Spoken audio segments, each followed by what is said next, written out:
रामनगर के अधिकांश इलाकों में नशे के अवैध कारोबार को लेकर लोगों का जीना मुश्किल हो गया है।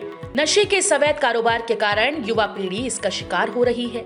वहीं रामनगर के अधिकांश इलाकों में खुलेआम कच्ची शराब, गांजा, स्मैक के अलावा नशीली गोलियां और इंजेक्शन की अवैध रूप से की जा रही बिक्री के कारण लोग काफी परेशान हैं। इस दौरान अगर इलाके के लोग नशेड़ियों को रोकते हैं तो नशेड़ी इनके साथ मारपीट पर उतारू हो जाते हैं। वहीं इन सभी बातों को लेकर एसपी क्राइम डॉक्टर जगदीश चंद्र ने कोतवाली परिसर में जनप्रतिनिधियों और आम जनता की आयोजित बैठक में नशे के अवैध कारोबार पर प्रभावी रूप से अंकुश लगाने को लेकर विस्तार से चर्चा की।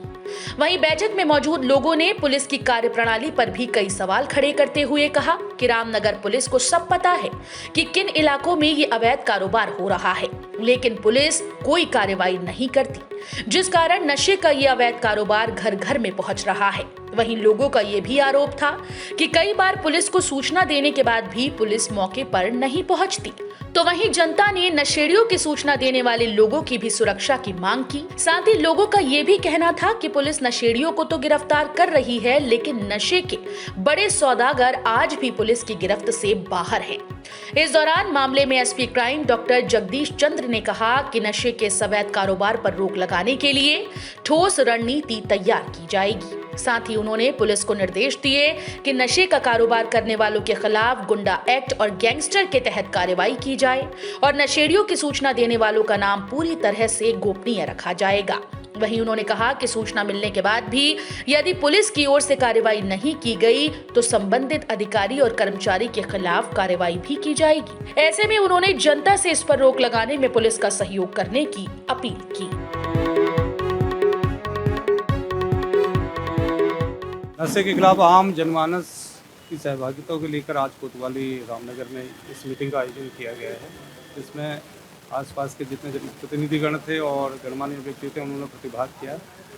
कई लोगों के द्वारा जो शहर की जो समस्याएं हैं, जिन जिन क्षेत्रों में ये समस्या ज़्यादा है उसको डिस्कस किया गया।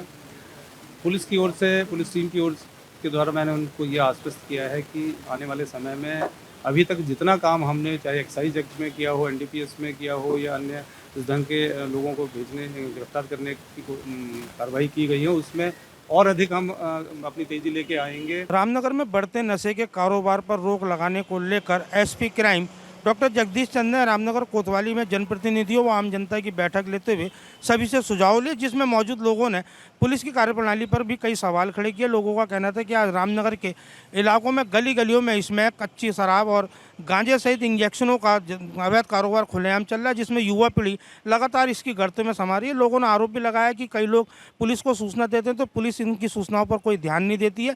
तो वहीं कई लोगों ने यह भी शिकायत अपनी दर्ज कराई कि यदि वो किसी नशेड़ी की सूचना देते हैं या नशे के सौदागर की सूचना देते हैं तो पुलिस इन पर तो कार्रवाई नहीं करती है, लेकिन नशे के सौदागर और नशेड़ी सूचना देने वालों को जो है प्रताड़ित कर उन्हें धमकियां देते हैं। ये सूचना भी लीक होती है, जिसको लेकर लोगों ने तरह तरह की शंकाओं का समाधान करते हुए अपनी सुरक्षा की भी मांग की।